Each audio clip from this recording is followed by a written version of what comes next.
இந்த வீடியோவில் நான் சொல்ல போகிற விஷயம் கண்டிப்பாக உங்கள் வாழ்க்கையை மாற்றும். அதுக்கு முன்னாடி இதை நம்ம ரொம்ப தெளிவாக புரிஞ்சுக்கிறதுக்கு நான் சொல்ல போகிற இந்த சின்ன கேமை நம்ம முதல்ல விளையாடலாம். நான் சொல்ல இந்த விஷயத்தை நீங்கள் செய்ய ஆரம்பிங்க. இந்த வீடியோவோட முழு கருத்தையும் ஒரு நிமிஷத்தில் நம்மளால் புரிஞ்சுக்க முடியும். இப்போது உங்களோட கண்ணை மூடுங்க. நீங்கள் கண்ணை மூடினதுக்கப்புறம் உங்களை சுற்றி ஊதா கலரில் என்னெல்லாம் இருக்குன்றத சொல்ல ஆரம்பிங்க. நல்லா ஆழமாக யோசித்தாலும் ஒரு 1-2 விஷயங்களை உங்களால் சொல்ல முடியும். நீங்கள் எல்லா விஷயத்தையும் சொல்லிட்டா கூட நான் எல்லாத்தையும் சொல்லி முடிச்சிட்டேனான்ற சந்தேகம் உங்களுக்குள்ளே இருக்கும். இல்லை ஒரு விஷயம் கூட உங்களோட மூளைக்குள்ளே வரல அப்படின்னா எதுவுமே என்னை சுற்றி ஊதா கலரில் இல்லை அப்படின்னு சொல்கிறதுக்கான கான்ஃபிடென்ஸும் உங்களுக்கு வராது. இப்போது நீங்கள் உங்களோட கண்ணை திறக்கலாம். இப்போ சுற்றி பாருங்கள், ஊதா கலரில் என்னென்ன விஷயம் இருக்குதுன்னு சொல்லுங்கள். கண்டிப்பாக இப்போ உங்களால் நிறைய விஷயங்களை சொல்ல முடியும். அட்லீஸ்ட் எதுவுமே இல்லைன்ற கான்ஃபிடென்ஸ் அது உங்களுக்கு வரும். எல்லாத்தையும் சொல்லி முடிச்சதுக்கப்புறம் இதுக்கப்புறம் எதுவும் இல்லைன்ற கான்ஃபிடென்ட்டாகவும் நீங்கள் இருப்பீங்க. இப்போ நீங்கள் இருக்கிற இந்த இடத்துல இதுக்கு முன்னாடி எவ்வளவு நேரம் இருந்திருக்கீங்க? ஏன் ஊதா கலரில் இருக்கிற அந்த பொருட்களை உங்களால் ஞாபகம் வச்சுக்க முடியல? கண்டிப்பாக அந்த பொருட்களெல்லாம் பார்த்துருப்பீங்க. அப்புறம் ஏன் உங்களால் ஞாபகம் வச்சுக்க முடியல? ஏன்னா இவ்வளவு நாள் நீங்கள் அதை தேடலை. எப்போ நம்ம தேடுறோமோ அப்போ தான் நம்ம கண்ணுக்கு தெரியுது. ஸோ இதே மாதிரி தான் நம்ம வாழ்க்கையில் நம்ம எங்கே போய் அடையணும்னு நினைக்கிறோமோ அந்த இடத்துக்கு போகிறதுக்கான வழி எல்லாமே நம்மளை சுற்றி இருக்க தான் செய்யுது. அதற்கான ஆப்பர்ச்சுனிட்டி, வாய்ப்புகள் நம்மளை சுற்றி இருந்துக்கிட்டே தான் இருக்குது. இருந்தாலும் அது எங்கே இருக்குன்னே நமக்கு தெரியல. ஏன்னா நம்ம கண்ணை மூடிக்கிட்டு இருக்கோம், அதை சரியாக தேடல. இப்போ நம்ம கண்ணை எப்படி திறக்கிறது, எப்படி அதை நம்ம சரியாக தேடுறது? இதுக்கான ப்ராசஸ் பேர் தான் மேனிஃபெஸ்டேஷன். ஸோ மேனிஃபெஸ்டேஷன்னா என்ன? நம்ம நினைக்கிற அந்த எக்ஸாக்ட் லைஃப்பை உருவாக்கிக்கிறதுக்கான ஒரு திறன் தான் மேனிஃபெஸ்டேஷன். நம்ம ஆசைப்படுற அனைத்து விஷயத்தையும் நம்ம வாழ்க்கையில் ஈர்க்கிறதுக்கான வழி தான் மேனிஃபெஸ்டேஷன். உங்களோட கதையை நீங்களே எழுதுறதுக்கான ஒரு ஆத்தராக மாறுறது தான் மேனிஃபெஸ்டேஷன். மேனிஃபெஸ்டேஷன் அப்படின்னா ஒரு மேஜிக். ஆனால் அந்த மேஜிக்கை செய்ய போகிற மெஜிஷியன் நம்ம தான். ஸோ மேனிஃபெஸ்டேஷன் அப்படின்ற வார்த்தையை நீங்கள் நிறைய இடத்துல கேள்விப்பட்டிருப்பீங்க. லா ஆஃப் அட்ராக்ஷனுக்கு சிமிலரான வார்த்தையாக இருக்கும். நானும் நிறைய இடத்துல பார்த்துருக்கேன். இது வரைக்கும் எனக்கு அந்த டாபிக் அதிகமாக பிடிக்காது. ஜஸ்ட் ஒரு பாசிட்டிவிட்டியை ஸ்ப்ரெட் பண்ணுறதுக்காக பேசக்கூடிய விஷயம் தானே தவிர ஆழமான கருத்து அதுக்குள்ளே இல்லைன்ற நினைப்பிலேயே நான் இருந்தேன். இருந்தாலும் மேனிஃபெஸ்ட் அப்படின்ற இந்த புத்தகத்தை நான் வாங்கி படித்தேன். ஸோ இந்த புக்கை நான் படித்ததுக்கப்புறம் இந்த மேனிஃபெஸ்டேஷன் அப்படின்ற விஷயத்து மேலே ஒரு ஆழமான நம்பிக்கை வருது. கண்டிப்பாக இதை நம்ம ஃபாலோ பண்ணுறது மூலிமா எந்த ஒரு வாழ்க்கையையும் நம்மளால் அடைய முடியும். ஒரு ஹியூமன்லி பாசிபிள் அப்படின்னா அதை கண்டிப்பாக நம்மளால் செய்ய முடியும். அதற்கு ஜஸ்ட் சிம்பிளாக இந்த சின்ன புக்கை படித்தா போகிறோம் அப்படின்னு எனக்கு தோணுது. ஸோ மேனிஃபெஸ்டேஷன்னா ஒரு மேஜிக் அப்படின்னு சொல்லியிருந்தேன். மேஜிக்கை தாண்டி அது ஒரு நியூரோ சயின்ஸ். நம்ம எப்படி கண்ணை திறந்தோன்னே ஊதா கலர் நம்ம கண்ணுக்கு தெரிஞ்சுதோ அதே மாதிரி கண்ணை திறந்தா நம்ம வாழ்க்கைக்கு தேவையான அனைத்து வழியும் தெரியும். ஆனால் ஜஸ்ட் இந்த கண்ணை திறந்தா போகாது, அதுக்கு நம்ம மூளையில் சில மாற்றத்தை உருவாக்கணும். ஆனால் ரொம்ப ஈஸியான ஒரு விஷயம் என்னென்னா நம்ம மூளை நியூரோ பிளாஸ்டிசிட்டின்ற தன்மையே அதுக்குள்ளே இருக்குது. அதாவது தன்னைத்தானே மறுவடிவமைப்பு பண்ணிக்கக்கூடிய திறன் அதுக்கு இருக்குது. சின்ன வயசில் நம்மளால் பேச முடியாது, ஆனால் இப்போ பேசிகிட்டு இருக்கோம். சின்ன வயசில் நமக்கு ஏபிசிடி தெரியாது, ஒரு கணக்கு தெரியாது, ஆனால் இப்போ பண்ணிகிட்ருக்கோம். அதுக்கெலாம் காரணம் என்னென்னா லைஃபோட எக்ஸ்பீரியன்ஸ் மூலியமாகவும் அது கற்றுக்கிட்ட பாடம் மூலியமாகவும் மூளை தன்னைத்தானே ஸ்ட்ரக்சரல் சேஞ்ச் பண்ணிக்கிறதுனால நம்மளால் இன்னும் நிறைய திறன்களை வளர்த்துக்க முடியுது. இந்த அபிலிட்டி மூளைக்கு இருக்கிறதுனால நம்மளால் நம்மளோட பிலீஃபை மாற்றிக்க முடியும், நம்மளோட மூளையை நம்மளால் ப்ரைம் பண்ண முடியும், நம்மளோட செல்ஃப் ஒர்த்தை இன்க்ரீஸ் பண்ணிக்க முடியும். அதெல்லாம் பண்ணுறது மூலியமாக நம்மளை சுற்றி இருக்கிற ஆப்பர்ச்சுனிட்டிஸை அது தெளிவாக பார்க்க கற்றுக்கும். அப்படி கற்றுக்குச்சுன்னா எங்கே நம்ம போய் சேரணுமோ அங்கே அதை நம்மளால் போய் சேர முடியும். ஸோ மேனிஃபெஸ்டேஷன் அப்படின்றது அப்படி நம்ம மூளையை மாற்றி அமைக்கக்கூடிய ஒரு ப்ராசஸ் தான். ஸோ இதை எப்படி நான் செய்கிறது அப்படின்னு கேட்டிங்கன்னா ரொம்ப சிம்பிளாக ஒரு 7 ஸ்டெப் இருக்குது. ரொம்ப சுவாரஸ்யமாக இருந்துச்சு. ஸோ அதை தான் இன்றைக்கி உங்கள் கூட இந்த புக் சம்மரியில் ஷேர் பண்ணிக்க போகிறேன். நம்ம சேனலுக்கு நீங்கள் புதுசாக இருந்தீங்கன்னா நான் படிக்கிற புக்ஸோட சம்மரிஸ் அப்லோட் பண்ணுவேன். நான் படித்ததுலேயே எனக்கு ரொம்ப பிடிச்ச விஷயத்தை உங்கள் கூட ஷேர் பண்ணிப்பேன். நான் படித்ததுலேயே நல்ல புக்ஸை உங்களுக்கு ரெக்கமெண்ட் பண்ணவும் செய்வேன். அதெல்லாம் உங்களுக்கு பிடிக்கும் அப்படின்னா நம்ம சேனலுக்கு சப்ஸ்கிரைப் பண்ணிவிட்டு பெல் பட்டனை ப்ரெஸ் பண்ணிவிடுங்க.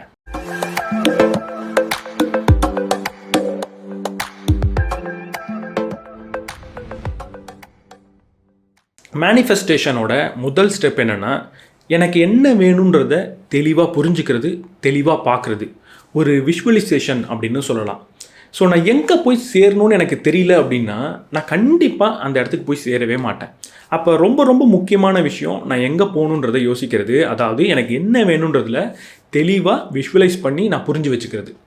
நியூரோ சயின்டிஸ்ட் டாக்டர் டாரா அப்படின்றவங்க ஒரு விஷயத்த சொல்கிறாங்க. நம்ம ஒரு விஷயத்தை ஆழமாக கற்பனை பண்ணுறப்பையும் இல்லை அதே விஷயம் உண்மையாக வெளியே நடக்கிறப்பையும் நம்ம மூளையில் ஒரே மாதிரியான ரியாக்ஷன் தான் நடக்குது அப்படின்னு சொல்கிறாங்க. அதாவது நம்ம மூளையால் நம்ம இமேஜின் பண்ணிக்கிறோமா இல்லை உண்மையாக நடக்குதா அப்படின்றத பெருசாக வேறுபடுத்தி சொல்ல முடியல அப்படின்னு சொல்கிறாங்க. அப்போ இதனால் என்ன நடக்கும் அப்படின்னா, வெளியே ஒரு நிகழ்வு உண்மையாக நடக்குதுன்னு வச்சுப்போம். அப்போ நான் ஆல்ரெடி சொன்ன மாதிரி நியூரோபிளாஸ்டிசிட்டி அப்படின்ற தன்மை நம்ம மூளைக்கு இருக்கிறதுனால அந்த நிகழ்வுலேருந்து நிறைய விஷயத்தை கற்றுக்கிட்டு அதற்கேற்ற மாதிரி தன்னோட வடிவத்தை மாற்றிக்கும் மூளை. அப்போ அதே மாதிரி தான் இமேஜின் பண்ணிக்கிறப்பையும் தன்னைத்தானே மாற்றிக்குது. அதனால என்ன ஆகுதுன்னா, நம்ம எந்த ஒரு விஷயத்தை தொடர்ந்து இமேஜின் பண்ணிக்கிட்டே இருக்கோமோ அதற்கு ஏற்ற மாதிரி நம்ம மூளை தன்னோட பிஹேவியர்ஸை மாற்றுது. தென் நம்மளை சுற்றி இருக்கிற நிகழ்வுகளை நம்ம எப்படி பார்க்குறோன்ற பார்வையை கூட அது மாற்றி கொடுக்குது. ஸோ நல்லா கவனிச்சிருந்தோம்னா, நம்மளோட ஃப்ரெண்டில் யாரோ ஒருத்தவர் பிஸ்னஸை பற்றியே யோசிச்சுட்டு இருப்பார். இப்போ திடீர்னு நம்ம அவர் கூட ரோட்டில் நடந்து போயிட்டு இருக்கப்போ ஏதோ ஒரு பில்டிங் வருதுன்னா அந்த பில்டிங்கை பார்த்து இதுக்கு எவ்வளோ ரெண்ட் போகும், இந்த பில்டிங் விற்றா எவ்வளோ ஆகும், இதை கட்டுறதுக்கு எவ்வளோ செலவாகும் அப்படின்னு பண ரீதியாகவே பேசிக்கிட்டு இருப்பார். இன்னொரு ஃப்ரெண்ட் ரொம்ப கலைநயமாக இருப்பார். அவர் அந்த பில்டிங்கை பார்த்து இதை இப்படிலாம் டிசைன் பண்ணலாம், இதோட ஆர்கிடெக்சர் இப்படி இருக்குன்னு சொல்லி அதோட கலையை ரசிப்பார். இன்னொரு ஃப்ரெண்டு ரொம்ப ஸ்போர்ட்ஸில் ஈகராக இருப்பார். அவர் மொத்தமாக அந்த பில்டிங்கை அப்படியே இக்னோர் பண்ணிவிட்டு அது பக்கத்தில் இருக்கிற கிரவுண்டை பார்த்து, நான் வீடு கட்டினா இந்த மாதிரி ஒரு கிரவுண்டு எனக்கு வேணும், அதில் நான் நிறைய ரன்னிங் போவேன், அங்கே நான் வந்து விளையாடுறதுக்கான நிறைய விஷயத்தை செய்வேன் அப்படின்னு அதை பற்றியே பேசுவார். ஸோ இதில் நம்ம என்ன புரிஞ்சுக்கலாம்னா, நம்ம மூளை எதை பற்றி யோசிச்சுக்கிட்டே இருக்கோ, வெளியில் என்ன நடந்தாலும் அது யோசித்த விஷயத்துக்கான ஆப்பர்ச்சுனிட்டியாக அதை மாற்றிக்கக்கூடிய தன்மை அதுக்கு இருக்குது. ஸோ அதனால் நம்ம என்ன பண்ணணும்னா, எது நமக்கு வேணுன்றத தெளிவாக விஷுவலைஸ் பண்ணணும். இதை புரிய வைக்கிறதுக்கு ஒரு உதாரணம் சொல்கிறேன். உங்கள் வீட்டுக்கு பின்னாடி ஒரு கொல்லை இருக்குது, ஒரு காடு இருக்குதுன்னு வச்சுப்போம். நீங்கள் அடிக்கடி போன ஒரு காடு தான். அந்த காட்டுக்குள்ளே போகிறப்ப பெருசாக நீங்கள் எதுவும் கவலைலாம் பட மாட்டீங்க. ஆனால் அன்றைக்கி ஒரு நாள் உள்ளே போகிறப்ப உங்கள் அம்மா அதற்குள்ளே ஒரு புலியை நான் பார்த்தேன் அப்படின்னு சொல்லி அனுப்புகிறாங்க. அப்போ நீங்கள் என்ன பண்ணுவீங்க? ரொம்ப கான்ஷியஸாக அங்கே போவீங்க. ஏதாவது புலியோட கால் தடம் இருக்கான்றதை தேடிக்கிட்டே இருப்பீங்க. ஏதோ ஒரு சத்தம் கேட்டாலும் இது புலியோட சவுண்டா அப்படின்னு செக் பண்ணிக்கிட்டே இருப்பீங்க. அதுக்கு ரொம்ப ஓப்பனாக உங்கள் மூளை இருக்கும். அதே மாதிரி தான் எந்த ஒரு விஷயத்தை நம்ம மூளைக்குள்ளே போடுறோமோ அதை நம்ம மூளை தேட ஆரம்பிக்கும், அதோடக்கான ஆப்பர்ச்சுனிட்டிஸை தேடும். இங்கே நம்ம நல்லா கவனித்து பார்த்தோம்னா, உங்கள் மூளை ஜஸ்ட் எதை பற்றி யோசிச்சதோ அதை மட்டும் தேடாது. முக்கியமாக எதை பற்றி யோசிக்கலையோ அதெல்லாம் அது இக்னோர் பண்ணவும் ஆரம்பிக்கும். ஸோ நான் முதல்ல சொன்ன விளையாட்டை திரும்ப நம்ம கொஞ்சம் விளையாடுவோம். இப்போ உங்களோட கண்ணை நீங்கள் மூடுங்க. உங்களை சுற்றி ஊதா கலரில் என்னெல்லாம் இருக்குன்னு இப்போ சொல்லுங்கள். கண்டிப்பாக நிறைய விஷயத்த சொல்லுவீங்க, ஏன்னா ஆல்ரெடி அதெல்லாம் நீங்கள் பார்த்துட்டீங்க. இப்போது கண்ணை திறக்காமல் உங்களை சுற்றி மஞ்சள் நிறத்தில் என்னெல்லாம் இருக்குன்னு சொல்லுங்கள். கண்டிப்பாக எல்லாத்தையும் உங்களால் சொல்ல முடியாது, ஏன்னா ஊதா கலரை தேடும் போது மஞ்சள் கலரை நீங்கள் அங்கே இக்னோர் பண்ணிட்டீங்க. ஸோ அதே மாதிரி தான் நம்ம மூளை தேவையில்லாத விஷயங்களை இக்னோர் பண்ணோம். ஸோ தேவையில்லாத டிஸ்ட்ராக்ஷனையும் இக்னோர் பண்ணோம், தொடர்ந்து நம்ம விஷுவலைஸ் பண்ணிக்கிட்டே இருந்தால். ஸோ டிஸ்ட்ராக்ஷனை அது இக்னோர் பண்ணுதுன்னா நம்ம போக வேண்டிய இடத்துக்கு இன்னும் வேகமாக நம்மளை கூட்டிகிட்டு போகும். ஸோ விஷுவலைஸ் பண்ணுறத நம்ம எப்படி பண்ணணும்? முதல்ல நம்ம எதை விஷுவலைஸ் பண்ணுறோமோ அதில் ரொம்ப ஆழமாக அதில் டீட்டெயில்டாக நம்ம யோசிக்கணும். ஸோ ஒரு பணக்காரன் ஆக போகிறோன்னா எவ்வளவு பணம், எந்த டைமில் அந்த பணம் வரப்போகுது, எப்படி அந்த பணம் வரும், என் பேங்க் அக்கௌண்ட்டில் அந்த பணம் இருந்தால் எப்படி இருக்கும், இப்படி டோட்டலாக எவ்வளவு டீட்டெயிலை உங்களால் அதில் ஆட் பண்ண முடியுமோ அவ்வளவு டீட்டெயில்டாக நீங்கள் விஷுவலைஸ் பண்ணணும். ரெண்டாவது, விஷுவலைசேஷன் அப்படின்னா ஜஸ்ட் அந்த விஷயத்தை இருக்கிற மாதிரி பார்க்குறது மட்டும் கிடையாது, கற்பனையில் பார்க்குறது மட்டும் கிடையாது. அது அங்கே இருந்தால் எப்படி நான் ஃபீல் பண்ணுவேனோ அப்படி நம்ம ஃபீல் பண்ணணும். இதை புரிய வைக்கிறதுக்கு திரும்ப நான் அதே எக்ஸாம்பிளை சொல்கிறேன். இப்போ காட்டுக்குள்ளே போகிறீங்க, உங்கள் அம்மா என்ன சொல்கிறாங்கன்னா, அந்த காட்டுக்குள்ளே ஒரு ஆந்தை இருக்குதுன்னு சொல்கிறாங்க. நீங்கள் கண்டிப்பாக ஆந்தை இருக்குதுன்னு சொல்கிறப்ப ரொம்ப கான்ஷியஸாக இருக்க மாட்டீங்க. ஆந்தை ஒரு சத்தம் கேட்டால் ஆந்தை இருக்கோ அப்படின்னு தேட மாட்டீங்க. ஏன் புலியை தேடினீங்க, ஆந்தையை தேடலை அப்படின்னா, புலின்னப்ப உங்களுக்குள்ள ஒரு பயம் அப்படின்றது வந்தது, ஒரு எமோஷன் வந்தது. ஆந்தைன்னு சொல்கிறப்ப அன்லஸ் நீங்கள் ஒரு ஆந்தையை விரும்பி ஒரு ஆந்தை பிரியராக இல்லை, ஒரு ஆந்தையை நான் ஃபோட்டோ எடுக்கணும்னு அந்த டைமில் நீங்கள் நினைக்கல அப்படின்னா, அதாவது ஆந்தை பிரியன்னா அங்கேயும் ஒரு எமோஷன் இருக்குது, ஒரு க்யூரியாசிட்டியோ இல்லை ஒரு அன்போ அந்த இடத்துல இருக்கணும்.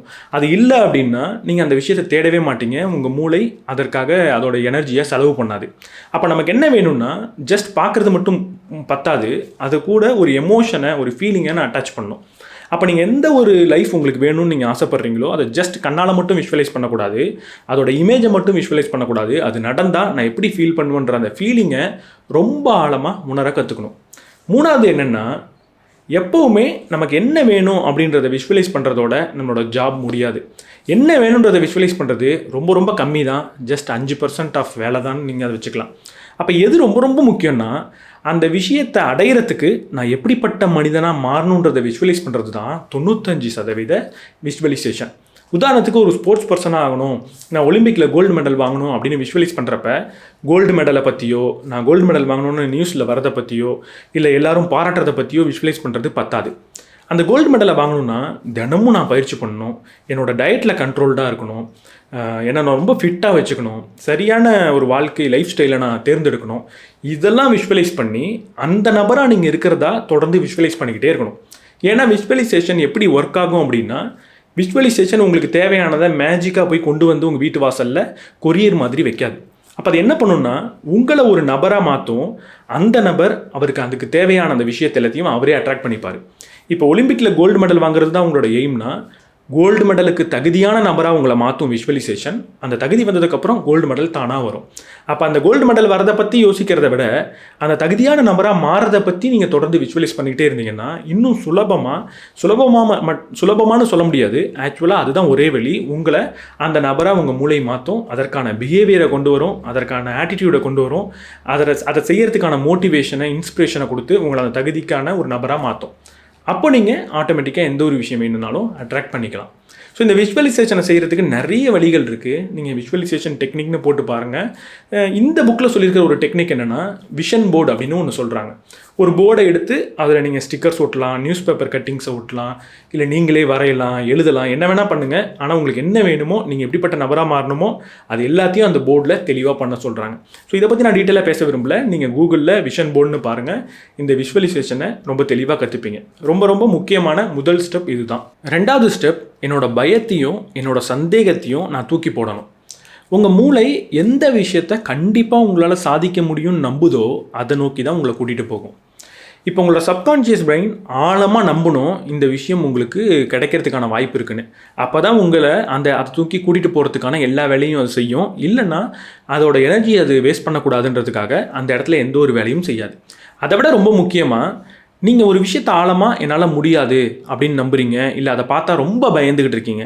அப்போ நீங்கள் என்ன தான் செயலில் செஞ்சுக்கிட்டே இருந்தாலும் அந்த இடத்துக்கு போக விடாமல் தடுக்கிறதுக்கு உங்கள் மூளை நிறைய விஷயத்த செய்யும். ஒரு உதாரணத்துக்கு, நான் ஏதோ ஒரு விஷயத்தை சாதிக்கணும்னு நினைக்கிறேன், ஆனால் அதை சாதிக்கவே முடியாது அப்படின்னு நான் நம்பிட்டு இருக்கேன், இல்லை அதை பார்த்து ரொம்ப பயந்துக்கிட்டு இருக்கேன்.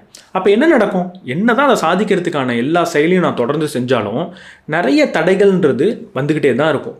எப்போல்லாம் தடை வருதோ அப்போல்லாம் அதை பார்த்து இதனால் செய்ய முடியாதுன்னு திரும்ப திரும்ப என் மூளை எனக்கு சொல்லும். ஸோ கொஞ்ச நாளில் அதுலேருந்து நான் குவிட் பண்ணிவிடுவேன்.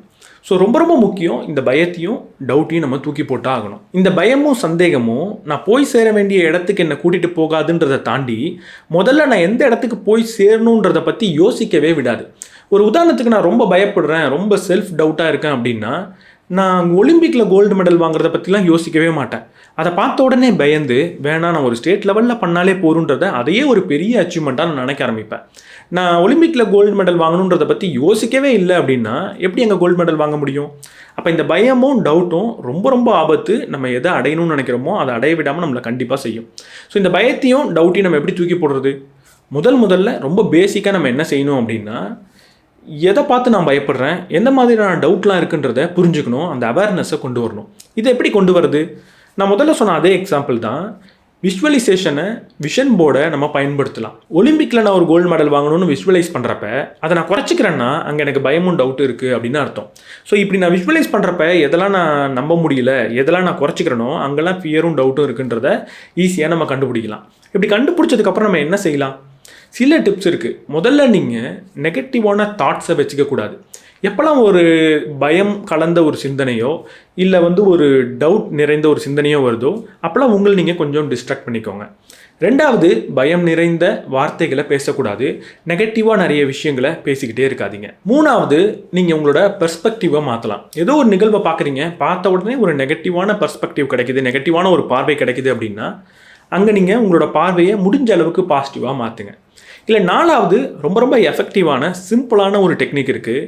இதை நம்மளால் கண்டிப்பாக ஈஸியாக செய்ய முடியும். அது என்னென்னா, எந்த விஷயத்தெல்லாம் பார்த்தா பயமாக இருக்கோ, எதெல்லாம் என்னால் செய்யவே முடியாதுன்னு ஒரு டவுட் வருதோ அதெல்லாம் கண்டிப்பாக செய்ய முடிகிற மாதிரி விஷுவலைஸ் பண்ணிக்கிட்டே இருங்க. ஒலிம்பிக்கில் கோல்டு மெடல் வாங்கணும்னு நினச்சா ஒரு மாதிரி அதெல்லாம் நம்மளால் செய்ய முடியுமான்னு தோணுதுன்னா தினமும் ஒலிம்பிக்கில் கோல்டு மெடல் வாங்குற மாதிரி விஸ்வலைஸ் பண்ணிக்கிட்டே இருங்க.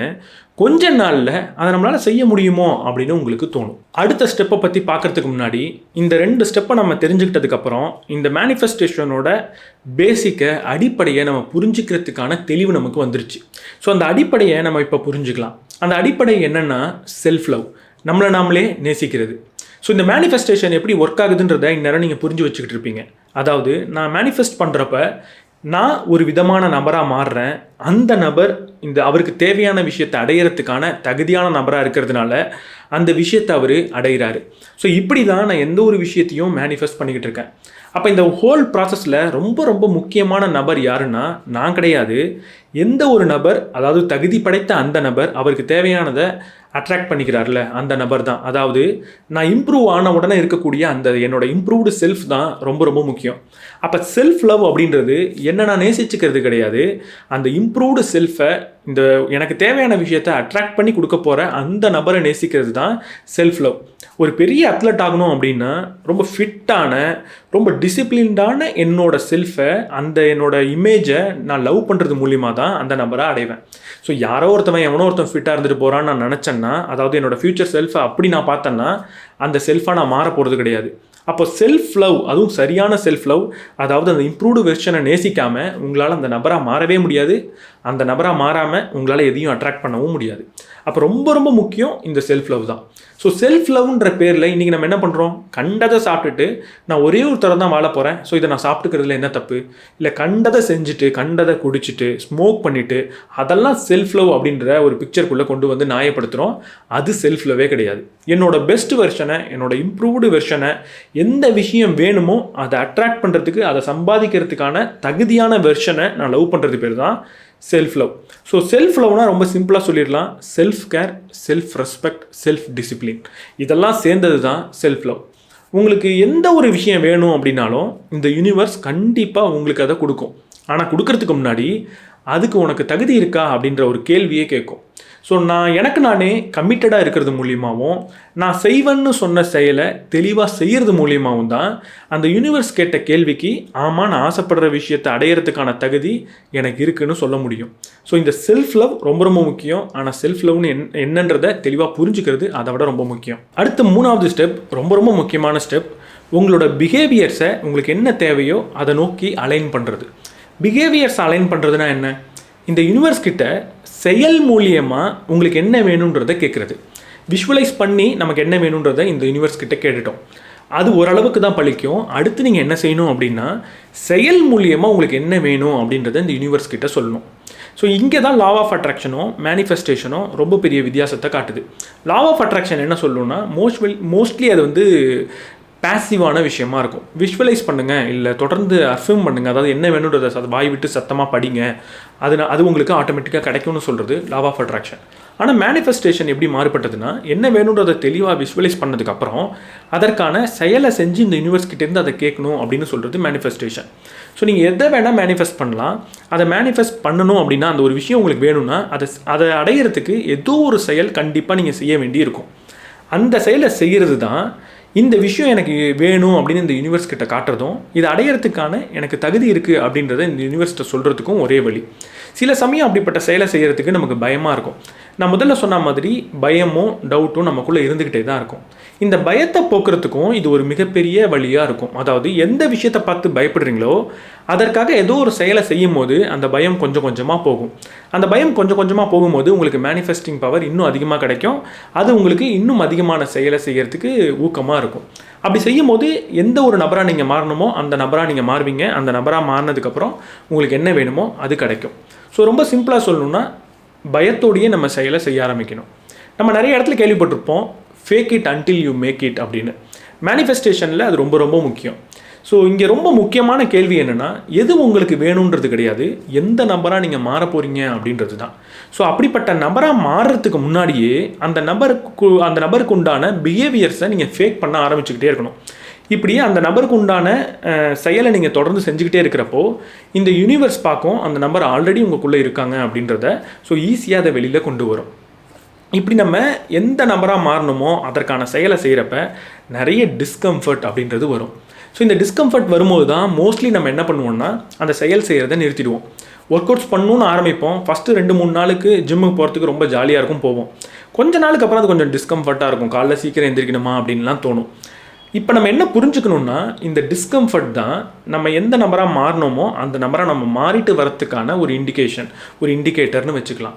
இல்லை நம்ம எந்த விஷயத்தை வேணும்னு ஆசைப்பட்டோமோ அது நமக்கு கிடைக்கிறதுக்கான, நம்மளை நோக்கி அது வரத்துக்கான ஒரு இண்டிகேட்டர். ஸோ எப்போ நம்ம டிஸ்கம்ஃபர்ட்டை ஃபேஸ் பண்ணுறோமோ, இதுக்கு மேலே இதை செய்ய வேணாம்னு தோணுதோ, அப்போ தான் நம்ம இன்னும் ஊக்கத்தோடு அதை செய்யணும். ஏன்னா அப்போ தான் இன்னும் வேகமாக நம்ம ஆசைப்பட்ட விஷயம் நம்மளை நோக்கி வருது அப்படின்றத நம்ம புரிஞ்சுக்கணும். ஸோ இந்த டிஸ்கம்ஃபர்ட்லேருந்து வெளியே வருது, அதாவது இந்த கம்ஃபர்ட் ஜோனை விட்டு வெளியே போகிறதுன்றத தவிர்க்க முடியாத ஒரு தேவையாக இருக்குது மேனிஃபெஸ்டேஷனுக்கு. அப்போ நம்ம இந்த கம்ஃபர்ட் ஜோன்லேருந்து வெளியே வரதுக்கு என்ன செய்யலாம்? முதல்ல நம்ம ஏன் இது நமக்கு வேணும், ஏன் நம்ம இப்படிப்பட்ட ஒரு நபராக மாறணும்னு ஆசைப்படுறோம் அப்படின்றதுல ரொம்ப கிளியராக இருக்கணும். ஸோ நான் எப்படிப்பட்ட ஒரு நபராக மாறணும், எனக்கு என்ன வேணும் அப்படின்றதுக்கு பதில் சொல்கிறது ஒரு விஷயம். ஆனால் எனக்கு அது ஏன் வேணும் அப்படின்ற பதிலை சொல்லும்போது தான் ரொம்ப ஒரு எமோஷன் நிறைஞ்ச ஒரு பதில் வரும். ஏன் நான் ஒரு பெரிய ஆளாக ஆகணும் அப்படின்ற கேள்விக்கு கண்டிப்பாக ஒரு எமோஷன் நிறைந்த ஒரு பதில் இருக்கும். அந்த பதிலில் ரொம்ப கிளியராக நீங்கள் இருக்கணும். ரெண்டாவது, கம்ஃபர்ட் ஜோனை விட்டு நீங்கள் வெளியே வரணும்னா எக்ஸ்கியூஸ் நிறைய சொல்லக்கூடாது. ஸோ எக்ஸ்கியூஸ் சொல்லக்கூடாதுன்னு சொல்லிட்டு போயிடலாம். ஆனால் எப்படி சொல்லாமல் இருக்கிறது?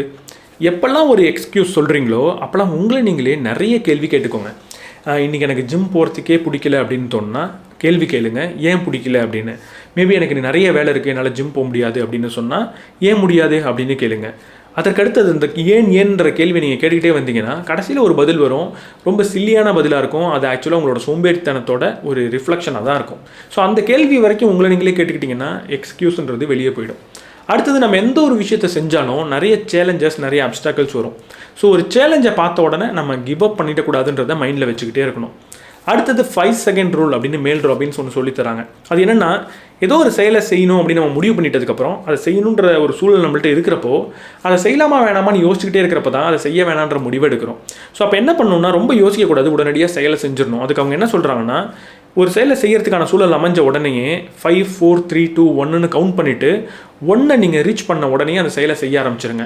ஒர்க் அவுட் பண்ணணும்னா ரிவர்ஸில் 5லேருந்து 1 கவுண்ட் பண்ணிவிட்டு 1 வந்த உடனேயே ஒரு புஷ்அப் எடுக்க ஆரம்பிச்சிருங்க, அந்த செயலை செஞ்சிருவீங்க அப்படின்னு சொல்கிறாங்க. ஸோ இந்த ஸ்டெப் ரொம்ப ரொம்ப சிம்பிள் தான். என்னென்னா, உங்களுக்கு என்ன வேணும் அப்படின்றதுல உங்களுக்கு ஆல்ரெடி கிளாரிட்டி இருக்குது. அதை அடையிறதுக்கு எப்படிப்பட்ட நபராக ஆகணும் அப்படின்ற கிளாரிட்டியும் இருக்குது. ஸோ அந்த அடைஞ்ச அப்படிப்பட்ட நபர் இந்த உலகத்தில் நிறைய பேர் இருப்பாங்க. சாதனையாளர்கள் நிறைய பேர் இருப்பாங்க. அவங்கள டீட்டெயிலாக ஸ்டடி பண்ணுங்கள். அவங்கள்ட்ட எப்படிப்பட்ட ஹேபிட்ஸ் இருக்குன்றதை தெளிவாக பாருங்கள். அந்த ஹேபிட்டை தொடர்ந்து நீங்கள் செஞ்சுக்கிட்டே இருங்க. அதுதான் உங்களோட பிஹேவியர்ஸை உங்களோட கோல் நோக்கி அலைன் பண்ணுறது. அடுத்த ஸ்டெப், 4வது ஸ்டெப், இந்த யூனிவர்ஸ் உங்களுக்கு வைக்கக்கூடிய பரீட்சையில் பாஸ் ஆகுறது. நீங்கள் எதை மேனிஃபெஸ்ட் பண்ணணும் அப்படின்னாலும் இந்த யூனிவர்ஸ் உங்களுக்கு நிறைய டெஸ்ட்டை வைக்கும். அந்த டெஸ்ட்டை நீங்கள் பாஸ் பண்ணால் மட்டும்தான் உங்களோட மேனிஃபெஸ்டேஷன் ஜேர்னியில் நீங்கள் ப்ராக்ரஸ் ஆகவே முடியும். ஸோ அந்த டெஸ்ட் எதுக்கான டெஸ்ட்னா, உங்களோட செல்ஃப் ஒர்த்தை டெஸ்ட் பண்ணுறதும், இந்த ப்ராசஸ் மேலே, உங்களோட பிஹேவியர்ஸ் மேலே உங்களுக்கு எவ்வளோ நம்பிக்கை இருக்குது அப்படின்றதையும் டெஸ்ட் பண்ணும். ஸோ இந்த டெஸ்ட் எப்படி நமக்கு வரும்? நிறைய தடைகள் மூலியமாக வரும், நிறைய மனிதர்கள் மூலியமாக வரும், நிறைய சேலஞ்சஸ் மூலியமாக வரும். ஸோ இப்படிப்பட்ட தடைகள் வரப்போ, இப்படிப்பட்ட டெஸ்ட் வரப்போ அதுங்க நம்ம கிவ் அப் பண்ணாமல் தொடர்ந்து நம்மளோட பிஹேவியர்ஸை அலைன் பண்ணிக்கிட்டே இருக்கோம் அப்படின்றது ரொம்ப முக்கியம். ஆனால் இதெல்லாம் தாண்டி ஒரு வழியில் இந்த டெஸ்ட் நமக்கு வரும். அந்த டெஸ்ட் என்னென்னா, நம்ம எதை ஆசைப்பட்டோமோ அதை விட கொஞ்சம் கம்மியான ஒரு விஷயம் நமக்கு கிடைக்கும்.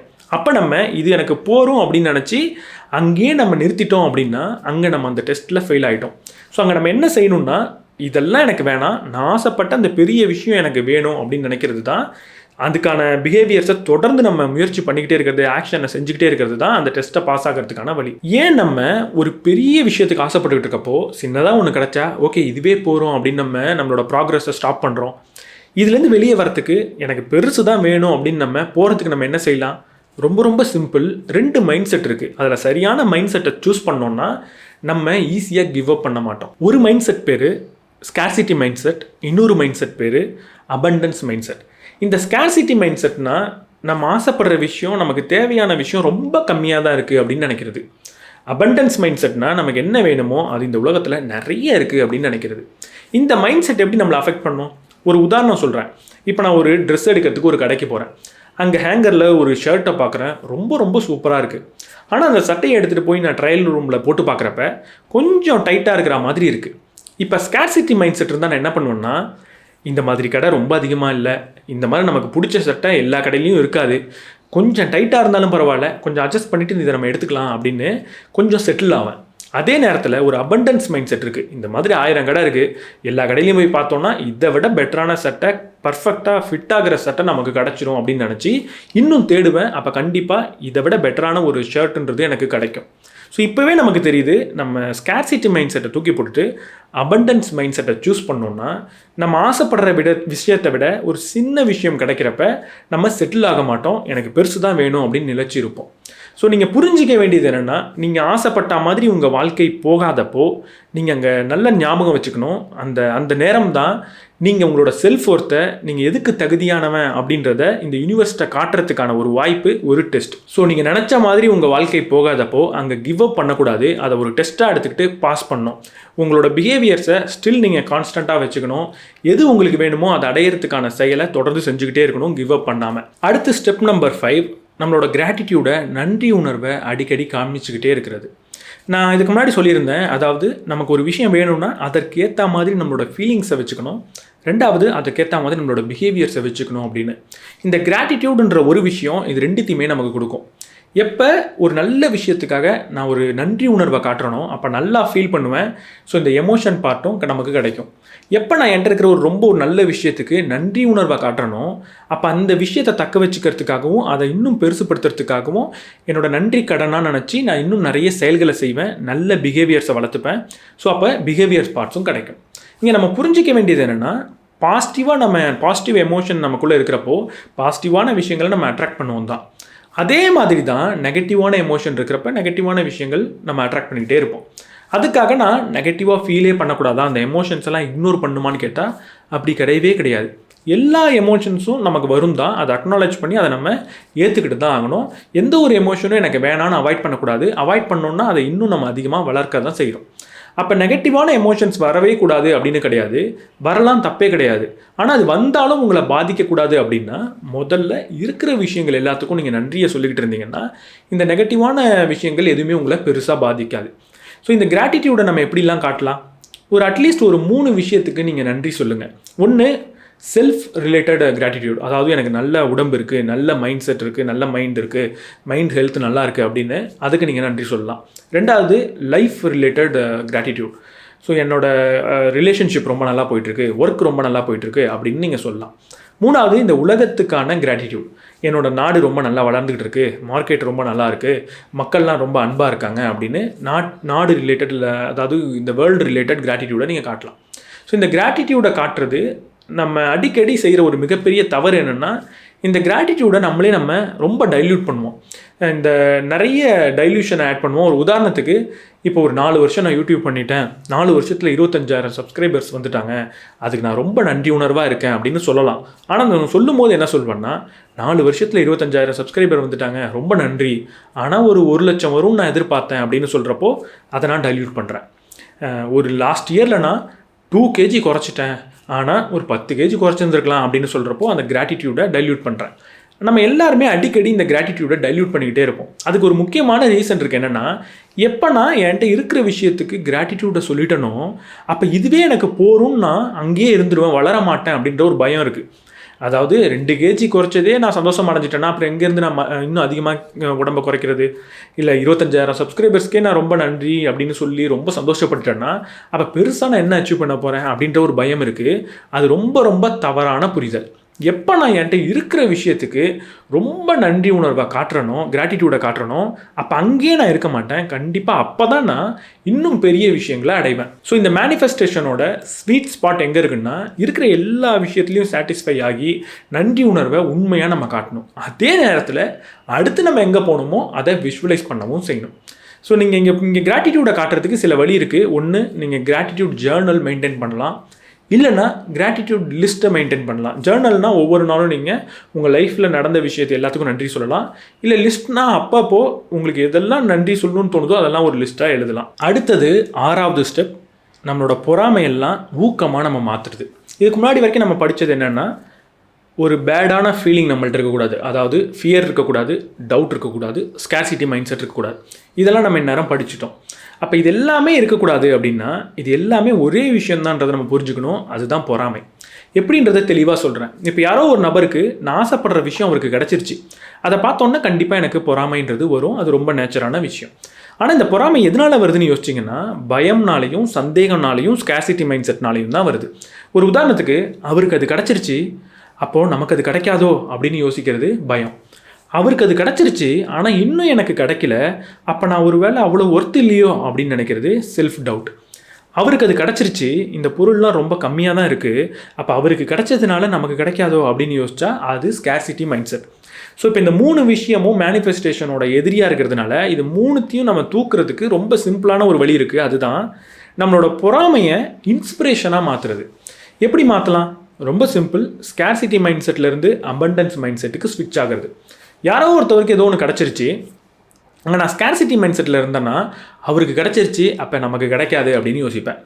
அதே அபண்டன்ஸ் மைண்ட் செட்டில் இருந்தால் அவருக்கு கிடச்சிருச்சு, அப்போ நமக்கும் கிடைக்கும், ஏன்னா அது நிறைய இருக்குது, அப்போ அவர் அதை அடைஞ்சிட்டாருன்னா அவர்கிட்டேருந்து நம்ம கற்றுக்கிட்டு நம்மளும் அதை அடைஞ்சிடலாம் அப்படின்னு நம்ம யோசிப்போம். அப்போ இந்த ஸ்கேர்சிட்டி மைண்ட் செட்டை அபண்டன்ஸ் மைண்ட் செட்டாக மாற்றுறது மூலியமாகவே பொறாமையை இன்ஸ்பிரேஷனாக நம்ம மாற்றிடலாம். ஆனால் இன்றைக்கி நம்மள்கிட்ட நிறைய பொறாமை இருக்குது. அதுக்கு முக்கியமான காரணம் என்னென்னா சோஷியல் மீடியா. ஸோ இந்த ஆத்தர் நமக்கு என்ன சஜஸ்ட் பண்ணுறாங்கன்னா, சோஷியல் மீடியா யூசேஜை முடிஞ்ச அளவுக்கு குறைச்சிக்கோங்க. இல்லை சில ப்ரொஃபைல்லாம் பார்க்கும்போது ரொம்ப ஆர்டிஃபிஷியலாக ஒரு பர்ஃபெக்ட் லைஃப்பை நமக்கு காட்டிக்கிட்டே இருப்பாங்க. ஸோ ரொம்ப ஃபிட்டாக இருக்கிற மாதிரி ஒரு நிறைய எடிட் பண்ணி காட்டுவாங்க, இல்லை ரொம்ப வெல்த்தியாக இருக்கிற மாதிரி, ரொம்ப ட்ராவல் பண்ணுற மாதிரி, இந்த மாதிரியான ஒரு ஆர்டிஃபிஷியலாக ரியல் லைஃப்பை காட்டாமல் நம்மளை பொறாமையை தூண்டணுன்றதுக்காக நிறைய ப்ரொஃபைல்ஸ் இருக்குது. அப்படிப்பட்ட ப்ரொஃபைல்ஸை அன்ஃபாலோ பண்ணுங்கள், அவங்களெல்லாம் ஃபாலோ பண்ணாதீங்க. ரொம்ப மைண்ட்ஃபுல்லாக எதை நம்ம பார்க்குறோன்னு தெரிஞ்சு ஸ்க்ரோல் பண்ணுங்கள் ஃபேஸ்புக்கை இல்லை இன்ஸ்டாகிராமை அப்படின்னு சொல்கிறாங்க. ஸோ இதை பற்றி நான் எண்டில் ஒரு விஷயம் சொல்லணும். இந்த புக் ரொம்ப எனக்கு பிடிச்சதுக்கான ஒரு காரணம் இவங்க சோஷியல் மீடியா யூஸ் பண்ணாத அப்படின்னு சொன்னது. அது என்னன்றதை டீட்டெயிலாக சொல்கிறேன். ஸோ இங்கே நம்ம என்ன பண்ணலான்னா, நம்மளோட பொறாமையை ஊக்கமாக மாற்றுறதப்போ, பொறாமை ரொம்ப ஒரு மோசமான விஷயம், ஒரு ஈவில் அப்படின்னு நம்ம நினைக்க தேவையில்ல. எல்லாருக்கும் வரும், எனக்கும் வரும், உங்களுக்கும் வரும். ரொம்ப நார்மலான ஒரு நேச்சுரல் ப்ராசஸ் தான் அப்படின்றத அக்செப்ட் பண்ணிக்கணும். அதை அக்செப்ட் பண்ணதுக்கப்புறம் அதை நம்ம இன்ஸ்பிரேஷனாக மாற்றலாம், நம்மளோட கிராட்டிடியூடை காட்டுறது மூலிமா. ஸோ இந்த பொறாமையை இன்ஸ்பிரேஷனாக மாற்றுறது ஒரு சிம்பிளான 4 ஸ்டெப் இருக்குது. முதல்ல பொறாமை நமக்கு வரப்போ ஓகே இந்த இடத்துல நம்ம பொறாமைப்படுறோம் அப்படின்னு அவேராக ஆகணும். அடுத்து ரொம்ப ஜட்ஜ் பண்ணக்கூடாது, இல்லை ரொம்ப நம்ம ரொம்ப அசிங்கமாக ஃபீல் பண்ண தேவையில்லை, அது ரொம்ப ஷேம்ஃபுல்லாக ஃபீல் பண்ண தேவையில்லை. பொறாமைன்றது ரொம்ப நார்மலான விஷயம் அப்படின்னு நம்ம நினச்சிக்கிட்டா போகிறோம். அடுத்தது அந்த பொறாமையிலிருந்து நம்ம லேர்ன் பண்ணணும். இப்போ என்ன நடந்தது, எதனால நான் பொறாமைப்பட்டேன், அடுத்தவங்களுக்கு எந்த ஒரு விஷயம் கிடச்சிது, அது அவங்களுக்கு கிடச்சதுனால தான் நம்ம பொறாமைப்பட்டேன் அப்படின்னா அது எனக்கு வேணும்னு நான் நினைக்கிறேன். அப்போ அது எந்த விஷயம் அப்படின்றத நம்ம புரிஞ்சுக்கணும். கடைசியாக நான் சொன்ன மாதிரி அபண்டன்ஸ் மைண்ட் செட்டை யூஸ் பண்ணி, அதாவது இது நிறைய இருக்குது நமக்கும் கிடைக்கும்ன்றதை யோசிக்கிறது மூலயமா அந்த பொறாமையை நம்ம இன்ஸ்பிரேஷனாக மாற்ற முடியும். கடைசி ஸ்டெப், 7வது ஸ்டெப், இந்த யூனிவர்ஸ் நான் எதை ஆசைப்பட்டாலும் கொடுக்கும் அப்படின்னு இந்த யூனிவர்ஸ் மேலே ஒரு மிகப்பெரிய நம்பிக்கையை வைக்கிறது. நான் எதை கேட்டாலும் இந்த யூனிவர்ஸ் அதை எனக்கு கொடுக்க போகுது, அதை கொடுக்கறதுக்கான மேஜிக் அதுக்கு இருக்குது அப்படின்றத நம்ம நம்பணும். ஸோ இங்கே நம்ம புரிஞ்சிக்க வேண்டியது, மேனிஃபெஸ்டேஷன் அப்படின்றது கண்ட்ரோல் கிடையாது, ரொம்ப பிடிச்சி இழுத்து நமக்கு தேவையானதை வாங்குறது கிடையாது. மேனிஃபெஸ்டேஷன் அப்படின்றது இந்த யூனிவர்ஸ் கிட்ட நம்மளை பொறுமையாக சரண்டர் பண்ணுறது. அதை சரண்டர் பண்ணுறது எப்படி அப்படின்னா, இது வரைக்கும் நான் சொன்ன 6 ஸ்டெப்பையும் நம்பிக்கையோட, நான் நினச்சது எனக்கு கிடைக்கும் அப்படின்ற முழு நம்பிக்கையோட திரும்ப திரும்ப செய்கிறது தான் இந்த யூனிவர்ஸ் கிட்ட நம்மளை சரண்டர் பண்ணுறதுக்கான ஒரு வழி. ஸோ எப்போ நம்மளை அப்படி இந்த யூனிவர்ஸ் கிட்ட சரண்டர் பண்ணுறோமோ அதுக்கப்புறம் இந்த யூனிவர்ஸ் எல்லாத்தையும் பார்த்துக்கும், நம்ம கவலைப்பட தேவையில்லை. நம்ம என்ன நமக்கு நடக்குன்றதை பற்றிலாம் யோசிக்காமல் இந்த ப்ராசஸில் மட்டுமே ஃபோக்கஸ் பண்ணலாம் அப்படின்னு நினைக்கணும். ஸோ இருக்கிறதுலேயே ஒரு மிகப்பெரிய எதிரி இந்த மேனிஃபெஸ்டேஷனுக்கு யாருன்னு பார்த்தா அவசரம் தான், இம்பேஷன்ஸ். ஸோ அவசரப்படாமல் பொறுமையாக காத்திருக்க நம்ம கற்றுக்கணும். ஸோ இந்த ஆத்தர் என்ன சொல்கிறாங்கன்னா, இப்படி காத்திருக்கிறது தான் இந்த யூனிவர்ஸ் நம்மளோட செல்ஃப் கண்ட்ரோலுக்காக வைக்கிற ஒரு டெஸ்ட்டை பாஸ் பண்ணுற வழி அப்படின்னு சொல்கிறாங்க. இந்த புக்கோட கான்டெக்ட்லேருந்து கொஞ்சம் வெளியே போய் நான் என்ன சொல்கிறேன் அப்படின்னா, இது ஒரு டெஸ்ட் கிடையாது. நம்ம காத்திருக்கிறது, பேஷண்ட்டாக இருக்கிறது அப்படின்றது ஒரு டெஸ்ட் கிடையாது. அப்படி காத்திருக்கிறது தான் ஒரு ரொம்ப அழகான விஷயம். காத்திருக்கிறது தான் வாழ்க்கை அப்படின்னு நான் சொல்வேன். ஒரு உதாரணத்துக்கு, சின்ன வயசில் எங்கள் அப்பா டவுனுக்கு போகிறாரு அப்படின்னா, போயிட்டு வரப்போ எனக்கு பிடிச்ச மாதிரி பரோட்டா வாங்கிட்டு வருவார் அப்படின்னு நான் வெயிட் பண்ணிகிட்டு இருப்பேன். அந்த பரோட்டா வர வரைக்கும் அந்த பரோட்டாக்காக நான் வெயிட் பண்ண நேரம்ன்றது ரொம்ப ரொம்ப அழகானதாக இருக்கும். எப்படா வரும் அப்படின்னு இருக்கும். வந்ததுக்கப்புறம் சாப்பிட்றத பற்றி யோசித்து கற்பனை பண்ணி ரொம்ப சந்தோஷப்படுவேன். ஆனால் இந்த சந்தோஷம் எனக்கு கிடைக்கணும்னா இங்கே நான் என்ன செய்யணும்? முதல்ல எங்கள் அப்பாவை நான் நம்பணும். அவர் வெளியே போனால் எனக்கு பிடிச்ச பரோட்டாவாக வாங்காமல் வரவே மாட்டார் அப்படின்னு நான் நம்பினா மட்டும்தான் அவர் வர வரைக்கும் நான் ரொம்ப சந்தோஷமாக ரொம்ப ஈகராக காத்துக்கிட்டு இருப்பேன். நிறைய கற்பனை பண்ணி சந்தோஷப்படுவேன். இதே நான் எங்கள் அப்பா மேலே நம்பிக்கை வைக்காமல் அவர் வாங்கிட்டு வருவாரா மாட்டாரா, மறந்துட்டு வந்துடுவாரா அப்படின்லாம் யோசிச்சேன்னா அவர் வாங்கிட்டு வர வரைக்குமே ரொம்ப பெயின் அனுபவிப்பேன். வருமா வராதா, ஒருவேளை மறந்துடுவாரோ அப்படின்னு நினச்சி சந்தேகப்பட்டு ரொம்ப குழம்பி போய் வலியை தான் அனுபவிப்பேன். அப்போ இங்கே நம்ம புரிஞ்சிக்க வேண்டியது என்னென்னா, இந்த வெயிட்டிங்கிறது ரொம்ப ரொம்ப அழகான மொமெண்ட், ரொம்ப ரொம்ப முக்கியமான மொமெண்ட். ஆனால் அது அழகான மொமெண்ட்டாக இருக்கணும் அப்படின்னா நம்ம ஆசைப்பட்ட விஷயம் நமக்கு கிடைக்கும்னு முழு மனதோடு நம்பணும். ஸோ இந்த யூனிவர்ஸை எப்போ நம்ம ஆழமாக நம்புகிறோமோ அப்போது நமக்கு கிடைக்க வேண்டிய விஷயம் கிடைக்கிற வரைக்கும் இருக்கக்கூடிய வாழ்க்கைன்றது, அந்த வெயிட்டிங் ப்ராசஸ்ன்றது அது கிடைக்கிறத விட ரொம்ப அழகானதாக இருக்கும். ஸோ இந்த பரோட்டாக்காக வெயிட் பண்ணுறது பரோட்டாவை விட ரொம்ப சுவையானதாக இருக்கும். ஸோ ஃபைனலாக இந்த புத்தகத்தில் என்ன சொல்கிறாங்க, நமக்கு என்ன வேணும்னாலும் அதை நம்மளால் அடைய முடியும் மேனிஃபெஸ்டேஷன் மூலியமாக. முதல்ல என்ன வேணும்னு தெளிவாக பார்க்கணும். அதை பார்த்ததுக்கப்புறம் அதை பார்த்து நம்ம சந்தேகமோ பயமோ படக்கூடாது. நம்ம மேலே ஒரு செல்ஃப் லவ்வை வளர்த்துக்கிட்டு அதுக்கு என்ன செயலை செய்யணுமோ அந்த ப்ராசஸை திரும்ப திரும்ப செஞ்சு அதற்கப்புறம் ஒரு நல்ல ஸ்கேர்சிட்டி மைண்ட் செட்டை தூக்கி போட்டுட்டு அபண்டன்ஸ் மைண்ட் செட்டை வளர்ந்துட்டு ஒரு கிராட்டிடியூட் நன்றி உணர்வோட இந்த யூனிவர்ஸ் கிட்ட இந்த ப்ராசஸை திரும்ப திரும்ப செஞ்சு நம்ம சரண்டர் பண்ணோம் அப்படின்னா அந்த விஷயம் நமக்கு ஆட்டோமேட்டிக்காக கிடைக்கும் அப்படின்னு சொல்கிறாங்க. ஸோ இந்த கருத்து எனக்கு உடன்பாடு இருக்கான்னா 100% இதை நான் ஏற்றுக்கிறேன். ஸோ இந்த புக்கை நீங்கள் படிக்கலாமா அப்படின்னு கேட்டால் கண்டிப்பாக படிங்க அப்படின்னு நான் சொல்வேன். பட் இந்த புத்தகத்தில் இருக்கிற எல்லா விஷயத்தையும் நான் இந்த வீடியோவில் சொல்லிட்டேன். இந்த புத்தகத்துலேருந்து நான் படித்ததை ஓரளவுக்கு கம்பைல் பண்ணி முடிஞ்ச அளவுக்கு எஃபெக்டிவாக நான் சொல்லிட்டேன். யூஸ்வலாக இப்படி நான் ஒரு புக்கை நான் சொல்லிட்டேன் அப்படின்னா அந்த வீடியோவில் நான் ஒரு டிஸ்க்ளைமர் கொடுப்பேன். அது என்னென்னா, இந்த வீடியோவை பார்த்ததுக்கப்புறம் இந்த புக்கிலேருந்து புதுசாக இன்னும் கொஞ்சம் விஷயங்களை எக்ஸ்ட்ராக்ட் பண்ணுறது கஷ்டமாக இருக்கும். ஏன்னா எல்லாத்தையும் நான் சொல்லிட்டேன் அப்படின்னு நான் சொல்லிடுவேன். அதனால் ரொம்ப ஹைலி ரெக்கமெண்ட் பண்ண மாட்டேன். சில புத்தகங்களுக்கு மட்டும் நான் படித்து என்னால் முழுசாக சொல்லவே முடியல, அவ்வளோ கருத்து இருக்குது, ஸோ கண்டிப்பாக படிங்கன்னு சொல்லுவேன். ஆனால் இதில் நான் எல்லாத்தையும் சொன்னதுக்கு அப்புறமும் உங்களை படிக்க சொல்கிறதுக்கு ஒரு முக்கியமான காரணம் இருக்குது. ஏன்னா இந்த புத்தகத்தில் இருக்கிற எல்லா விஷயத்தையும் நான் சொல்லிட்டேன், ஆனால் அதே நேரத்தில் இந்த புத்தகத்தில் இருக்கிற ஒரு விஷயத்தை கூட சொல்லலை.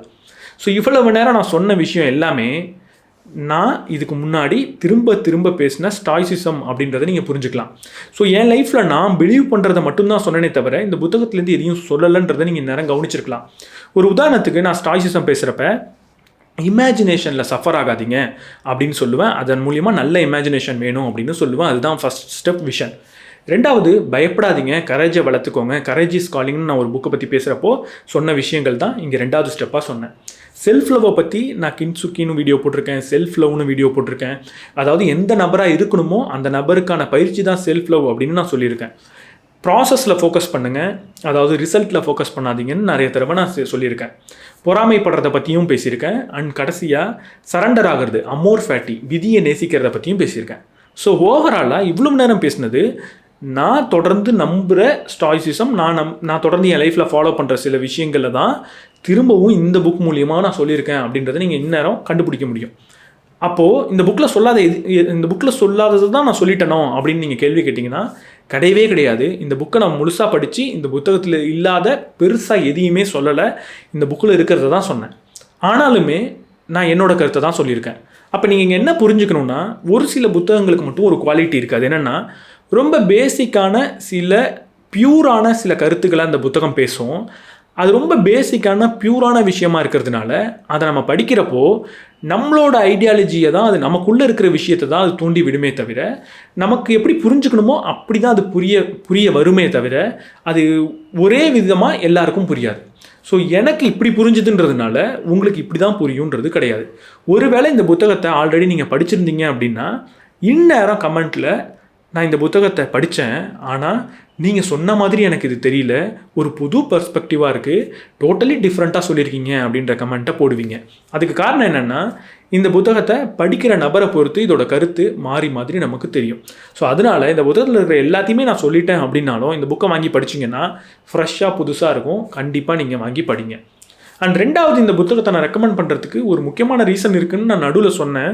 சோஷியல் மீடியா பற்றி பேசுகிறப்ப யூஸ்வலாக எனக்கு ஒரு ஆத்தரை ரொம்ப பிடிச்சதுன்னா, அவங்களோட ஒர்க் எனக்கு ரொம்ப பிடிச்சதுன்னா ஆட்டோமேட்டிக்காக நம்ம எல்லோரும் பண்ணுற மாதிரி இன்ஸ்டாகிராமில் நான் அவங்கள ஃபாலோ பண்ணுவேன். ஏன்னா இன்ஸ்டாகிராம் தான் நான் யூஸ் பண்ணுறேன். ஸோ அங்கே போய் நான் ஃபாலோ பண்ணுறப்ப எனக்கு ஒரு விஷயம் தெரிஞ்சது என்னென்னா, இவங்களுக்கு என்னை விட ஃபாலோவர்ஸ் கம்மி. நம்மளோட இந்த கசடரன்னு ஒரு பேஜ் வச்சுருக்கேன், அதை விட இவங்களுக்கு ஃபாலோவர்ஸ் கம்மியாக இருந்தாங்க நான் ஃபாலோ பண்ணுறப்ப. அது எனக்கு ரொம்ப சந்தோஷத்தை தான் கொடுத்துச்சு. இவங்க நினச்சிருந்தா, இவங்க தான் இப்போ தான் ஃபஸ்ட்டு புக் எழுதுறாங்க, ஸோ இதுக்கப்புறம் தான் ஃபாலோவர்ஸ் வரும்ன்ற கதெல்லாம் கிடையாது. இவங்க நினச்சிருந்தா இந்நேரம் பல மில்லியன் ஃபாலோவர்ஸை இவங்களால சேர்த்துருக்க முடியும். பார்க்குறதுக்கு ரொம்ப அழகாக இருக்காங்க, ரொம்ப நல்லா ஃபேஷனபுளாக ட்ரெஸ் பண்ணுறாங்க, நிறைய ட்ராவல் பண்ணுறாங்க. ஏன்னா அப்பப்போ போடுற 1-2 போஸ்ட்டில் அவங்க ட்ராவல் பண்ணுறாங்கன்றதையும் என்னால் புரிஞ்சிக்க முடிஞ்சுது. ஸோ அழகாக இருக்கிற ஒரு நபர், நல்ல ஃபேஷன் சென்ஸ் இருக்கிற ஒரு நபர், நிறைய ட்ராவல் பண்ணுற ஒரு நபர் இன்ஸ்டாகிராமில் எவ்வளவு க்ரோத் அடைய முடியுன்றது நம்ம எல்லாருக்குமே தெரியும். ஆனால் இவங்க அதை எதையுமே செய்யாமல் இவங்க புக்கில் சொல்லியிருக்க விஷயத்த ஃபாலோ பண்ணுறாங்க. சோஷியல் மீடியாவை கம்மியாக யூஸ் பண்ணுறாங்க. அதே நேரத்தில் சோஷியல் மீடியா மூலியமாக தேவையில்லாத விஷயத்தை அதிகமாக காட்டி அடுத்தவங்களுக்கு பொறாமையையும் இவங்க வளர்க்கலான்றது எனக்கு புரிஞ்சுது. அது எனக்கு ரொம்ப சந்தோஷமாக இருந்தது. இதுக்கப்புறம் இவங்களுக்கு கொஞ்சம் கொஞ்சமாக ஃபாலோவர்ஸ் வரும். ஏன்னா நல்ல புக்ஸ் நிறைய எழுதுகிறாங்க, அதனால் கண்டிப்பாக ஃபாலோவர்ஸ்ன்றது வரும். ஆனால் கண்டிப்பாக இவங்க சொன்ன விஷயத்தை செய்யாமல் அந்த ஃபாலோவர்ஸை சேர்க்கலை. இவங்க கரெக்டாக அதை ஃபாலோ பண்ணுறாங்க. இதுக்கப்புறம் ஃபாலோவர்ஸ்ன்றது தானாக வரும். ஸோ நம்ம சொல்கிற விஷயத்தை ஃபாலோ பண்ணுறாங்களே அப்படின்றப்போ அது இன்னும் ஒரு மரியாதையை கொடுத்தது.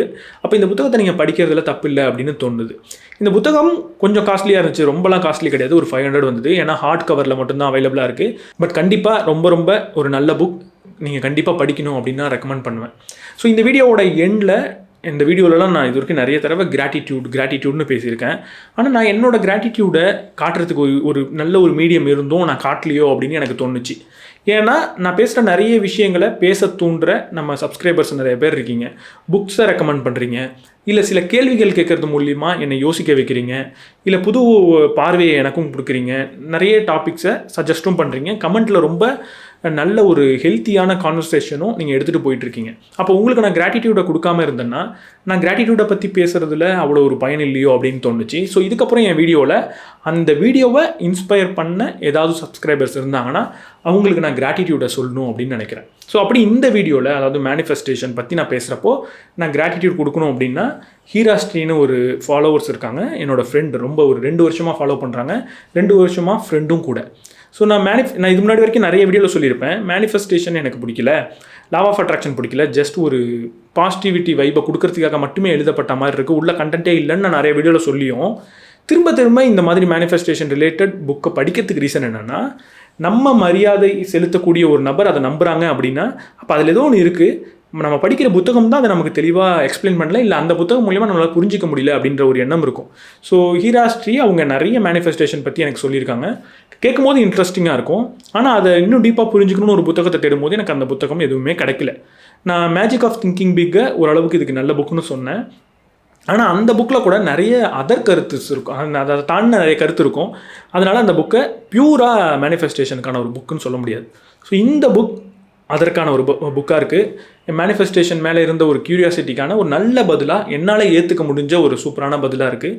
ஸோ இந்த புக்கை நான் கண்டுபிடிக்கணும், இந்த வீடியோ நான் போடணும் அப்படின்னா எனக்கு இந்த கருத்தை திரும்ப சொன்ன என்னோடய ஃப்ரெண்ட் அண்ட் ஃபாலோவர், அவங்களுக்கு நான் நன்றி தெரிவிக்கிறேன். இந்த வீடியோ உங்களுக்கு யூஸ்ஃபுல்லாக இருந்தது அப்படின்னா நீங்களும் அவங்களுக்கான கிராட்டிடியூடை சொல்லலாம் கமெண்ட் செக்ஷனில். அடுத்து நான் எந்த புக்கை பற்றி பேசணும் அப்படின்றதையோ, இல்லை வேறு ஏதாவது டாபிக் பற்றி பேசணும் அப்படின்னாலும் அதையும் நீங்கள் கமெண்ட் செக்ஷனில் சொல்லலாம். அடுத்தடுத்த வீடியோ நான் பண்ணுறேன். அந்தந்த வீடியோஸில் என்னை இன்ஸ்பயர் பண்ண அந்தந்த சப்ஸ்கிரைபர்ஸ்க்கு என்னோடய கிராட்டிடியூடை நான் தொடர்ந்து இதுக்கப்புறம் காட்டுவேன். ஸோ இந்த வீடியோ பற்றி என்ன நினைக்கிறீங்கன்றத கமெண்ட் செக்ஷனில் சொல்லுங்கள். இந்த வீடியோ உங்களுக்கு பிடிச்சிருந்ததுன்னா லைக் பண்ணிவிட்டு உங்கள் நண்பர்களோட ஷேர் பண்ணுங்கள். நம்ம சேனலுக்கு புதுசாக இருந்தீங்கன்னா சப்ஸ்கிரைப் பண்ணிவிட்டு பெல் பட்டனை ப்ரெஸ் பண்ணிவிடுங்க.